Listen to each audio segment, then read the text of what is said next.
საინფორმაციო სააგენტოებით გავრცელდა ინფორმაცია, რომ სამხედრო მობილიზაცია გამოცხადდა ჩრდილო კავკასიის ყველა სამხედრო შენაერთსა და რუსეთის შინაგან საქმეთა სამინისტროს ზალებში. საბრძოლო მზადყოფნაშია რუსული არმიის ნაწილები. სომხეთში რუსული მილიცია ჩრდილო კავკასიაში ყაზარმულ რეჟიმზეა გადასული. დაიწყო სამხედრო წვრთნები, რომელთა მიზანია ახალი რუსული შეიარაღების ადაპტირება. ასევე ამ წუთისათვის უკვე შეიძლება დავადასტუროთ, რომ მობილიზებულია ქართული არმია. მიმდინარეობს თბილისის საფორტიფიკაციო ნაგებობების გამაგრება. საქართველოს სხვადასხვა რეგიონიდან ხდება ქართული არმიის შენაერთების და მძიმე ტექნიკის თბილისის მიმართულებით პერედისლოკაცია. თავდაცვის მინისტროში მიმდინარე გადაადგილების შესახებ კომენტარს ჯერჯერობით არ აკეთებენ.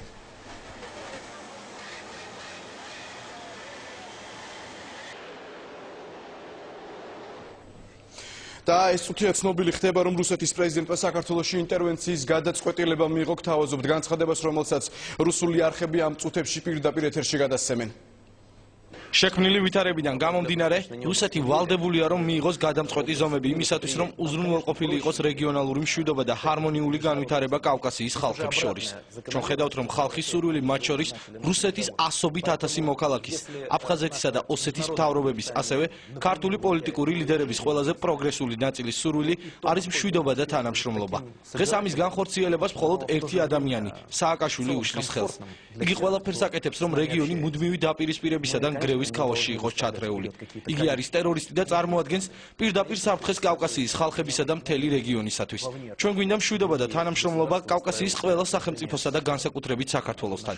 ჩვენ ვერ დავუშვებთ, რომ ჩვენი მრავალსაუკუნოვანი ძმობა სააკაშვილისნაირმა პოლიტიკურმა გვამებმა დაანგრიონ. ამიტომ ამ წუთებში იწყება სამხედრო ოპერაცია, რომლის მიზანია სააკაშვილის ტირანიისგან საქართველოს გათავისუფლება და რეგიონში მშვიდობის საბოლოოდ დამყარება. ჩვენ არ მივდივართ ქართულ ხალხთან და ქართულ არმიასთან საბრძოლველად. რაც უფრო ნაკლები იქნება წინააღმდეგობა, მით უფრო მალე დამყარდება მშვიდობა და გათავისუფლდება ჩვენი მოძმე რეპრესირებული ქართველი ერი. მე კიდევ ერთხელ შეგახსენებთ, რომ ეს იყო მედვედევის განცხადება. რუსეთმა საქართველოში ინტერვენციის გადაწყვეტილება მიიღო და ეს წუთი ამატყობინებენ, რომ პრეზიდენტის ადმინისტრაცია და ყველა სამთავრობო შენობა ევაკუირებულია. მიხეილ სააკაშვილი თბილისში იმყოფება, თუმცა მისი კონკრეტული ადგილსამყოფელი გასაიდუმლოებულია. და როგორც საზღვრის დაცვის პოლიცია იტყობინება, სომხეთში დისლოცირებულმა რუსეთის სატანკო ბატალიონმა საქართველოს საზღვარი გადმოკვეთა და დედაქალაქისაკენ მოემართებიან. რუსული რეგულარული არმია თბილისისაკენ ახალგორიდანაც დაიზრა მოზდოკის ავიაბაზიდან უკვე აფრინდა რუსული ავიაცია, რომელმაც საქართველოს საჰაერო სივრცე უკვე დაარღვია. ეს ამ წუთებში გავრცელებული ინფორმაციაა.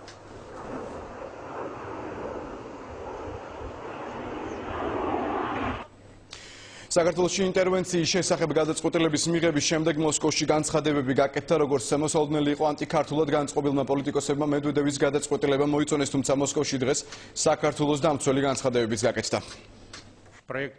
ძალიან მალე ქართველი ხალხი ეღირსება თავისუფლებას სააკაშვილისგან და დაიწყება მშვიდობა და თანამშრომლობა რუსეთთან. ამიერიდან საქართველოში აღარ იხმარენ სიტყვა ოკუპაციას, სიტყვა იმპერიას და სიტყვა ნატოს. სამაგიეროდ იქნება სიტყვები ძმობა, ერთობა და ახალი სიტყვა კონფედერაცია. ეს ახალი სიტყვა კი დაეფუძნება კიდევ ერთ ყველასათვის მისაღებ სიტყვას, თვითგამორკვევა. ნოღაიდილმა და ბურჯანაძემ საქართველო გადაარჩინეს, გაუმარჯოს ახალ საქართველოს. აბა რა ეგონა სააკაშვილს, მაგას ეგონა, რომ რუსეთის გარეშე აყვავებდა საქართველოს, ძალიან ცდებოდა. საქართველო რუსეთის პროვინცია იყო და იქნება სამუდამოდ. მხოლოდ ამ პირობით შეიძლება მისი განვითარება. ის რაც საქართველოში ხდება 1921 წლის გამეორება. ეს არის რუსეთის მიერ ჩადენილი დანაშაული კაცობრიობის წინააღმდეგ, რის გამოც რუსეთი უნდა დასაჯოს მსოფლიომ. იგი უნდა გარიცხონ ყველა საერთაშორისო ორგანიზაციიდან და უნდა მოაქციონ სრულ ბლოკადაში. რუსეთი დიდი ხანი გეგმავდა საქართველოს წინააღმდეგ ამ საშინელებას და მიაღწია იმას, რაც უნდოდა. მთელი რუსული სახელმწიფო მანქანა მიმართული იყო საქართველოს დასასჯელად, რადგან მან დემოკრატიის გზა აირჩია და პატარა საქართველომ ვეღარ გაუძლო.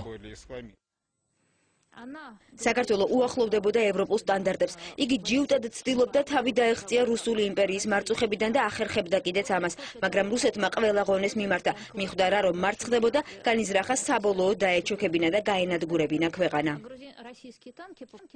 მე შეგახსენებთ, რომ ეს იყო განცხადებები მოსკოვში გაკეთებული, რომელიც სულ ცოტა ხნის წინ გაკეთდა, მას შემდეგ რაც რუსეთის პრეზიდენტმა დიმიტრი მედვედევმა ჩაატარა სპეციალური ბრიფინგი და მიიღო გადაწყვეტილება საქართველოში ინტერვენციის შესახებ.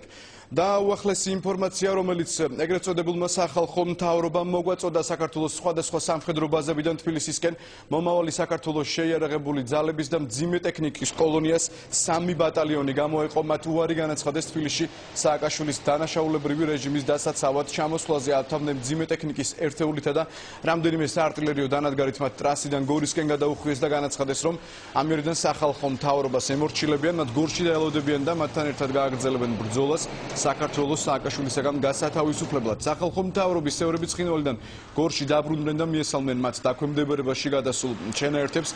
მათთან მისალობის დროს გურჯანაძემ მათ მადლობა გადაუხადა ამ პატრიოტული არჩევანისათვის და მოუწოდა მთელ შეიარაღებულ ძალებს აღარ მიიღონ მონაწილეობა სააკაშვილის ავანტიურაში, რომლის მიზანია მხოლოდ მისი სკამის გადარჩენა, ხოლო ქვეყანას განადგურებით და დიდი სისხლისღვრით ემუქრება.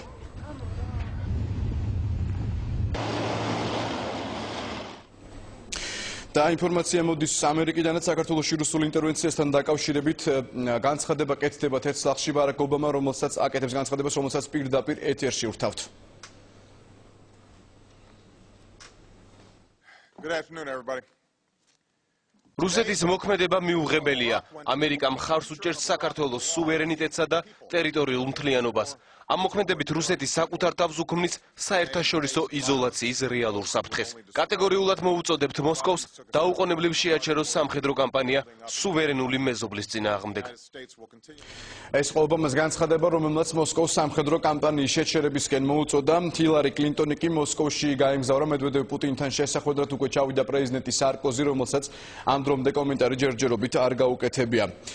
და ცოტა ხნის წინ პოლონეთის, ბალტიის, სპირეთისა და ჩეხეთის ლიდერებმა განაცხადეს, რომ ამ უძიმეს წუთებში საქართველოს სჭირდება თანადგომა, რადგან ახალი მსოფლიო წესრიგის ბედი დღეს საქართველოში წყდება. თუ საქართველოს დავთმობთ, რუსეთი ხვალ ჩვენ გამოგვადგება.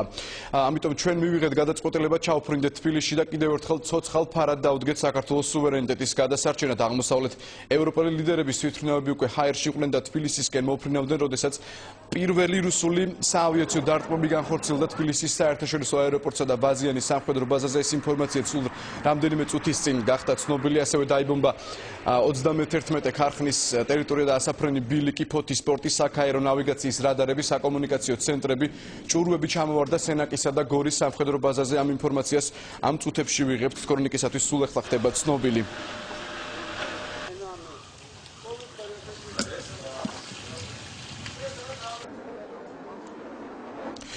და ეს წუთი ავრცელდება პრეზიდენტის წერილობითი მიმართვა ქართველი ერისადმი. დანო და ძმანო, ჩვენი ქვეყანა დიდ განსაცდელშია, ჩვენს დამოუკიდებლობას ისევე ემუქრება დაუნდობელი იმპერია. ახლა არის დრო ყველა ქართველმა ვიგრძნოთ თუ როგორ ვჭირდებით სამშობლოს. ჩვენი დიდი წინაპრები უფრო დიდ განსაცდელებში ახერხებდნენ სამშობლოს დაცვას. ჩვენს ქვეყანას უფრო დიდი სირთულეებიც გადაულახავს. ამჯერადაც შევძლებთ გამარჯვებას, ჩვენ ვერაფერი გაგვტეხს. ჩვენ არ დავნებდებით. დიახ, არსებობენ მოღალატე ქართველებიც, მაგრამ მათი ღალატი ვერაფერს დააკლებს პატრიოტი, თავდადებული, ამაყი ქართველების მრავალმილიონიან არმიას. რუსეთი ვეღარ შეძლებს საბჭოთა კავშირის აღდგენას 21 საუკუნეში. რუსეთის მცდელობა განწირულია კრახისთვის. თავარია ჩვენ ახლა არ დავნებდეთ და გავუძლოთ მათ შემოტევას. მთელი მსოფლიო ჩვენს გვერდითაა, უსამართლობა ვერ იზეიმებს. ჩვენ განზრახული გვაქვს, რომ არც ერთი ნაბიჯი უკან არ გადავდგათ. ვიბრძოლოთ ბოლომდე, ყველა ქუჩისა და ყველა სახლისთვის. მე არ დავტოვებ თბილისს და თქვენთან ერთად ვიბრძოლებ, მანამ სანამ მტერი არ იქნება აქედან გაძევებული. ჩვენ ვაჩვენებთ მტერს, რომ საქართველოსთვის გულის ამოგლეჯვა შეუძლებელია, რომ ქართველი ერი დაუმარცხებელია. ამიტომ მოუწოდებ ყველა პატრიოტ ქართველს დადგეს ქართულ არმიასთან ერთად თავისუფლების და ღირსების დასაცავად, რათა მთავარ მტერს არ დავუთმოთ ჩვენი სახლები, ოჯახები და შვილების მომავალი. ღმერთი იყოს ჩვენი სამშობლოს, საქართველოს მფარველი და ჩვენი შემწე ამ ბოროტებასთან ბრძოლაში. და საქართველოს პრეზიდენტის ამ განცხადების პარალელურად მემატყობინებენ სენსაციურ ინფორმაციას. ნოღაიდელის პრესსამსახური ავრცელებს ამ სენსაციურ ინფორმაციას და ამტკიცებს, რომ პრეზიდენტი სააკაშვილი უკვე მოკლულია. ამ წუთისათვის ჩვენთვის შეუძლებელია დავადასტუროთ ან უარყოთ ეს ინფორმაცია, რადგან პრეზიდენტის ადგილსამყოფელი მკაცრად გასაიდუმლოებულია. თუმცა პრეზიდენტის გარემოცვა მიატაქვეშეთიდან გაავრცელა ვიდეო კადრები, სადაც მანანა მანჯგალაძე ადასტურებს, რომ პრეზიდენტი უნებელია და განაგრძობს საქართველოს დაცვის ხელმძღვანელობას.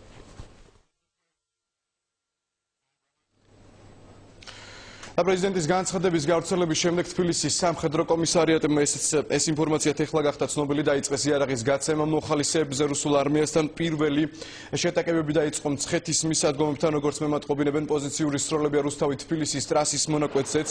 ჰოსპიტალებმა დაიწყეს პირველი დაჭრილი და დაღუპული ჯარისკაცების მიღება. სახალხო მთავრობისა და ნოღაიდელის პრესსამსახური კი ავრცელებს ინფორმაციას, როგორც გითხარით, რომ პრეზიდენტი სააკაშვილი მოკლულია, თუმცა იატაკქვეშეთში მოქმედი საქართველოს წინააღმდეგობის შტაბი ამ ინფორმაციას უარყოფს და მე უნდა გითხრათ, რომ ეს არის ბოლო ინფორმაცია ამ წუთისათვის, რაც შეგვიძლია გადმოგცეთ. თბილისზე, როგორც ხედავთ, ტოტალური შეტევა ხორციელდება, თუმცა აუცილებლად უნდა აღვნიშნოთ, რომ ამ დროს მთელი მსოფლიო მუნდიალის გახსნა ზეიმობს და მე უნდა გითხრათ, რომ ჩვენ ვცდილობთ გავაგრძელებთ საგანგებო რეჟიმში მუშაობას, თუმცა შევძლებთ თუ არა ეთერში გასვლას, ამის თქმა ძალზედ გვიჭირს.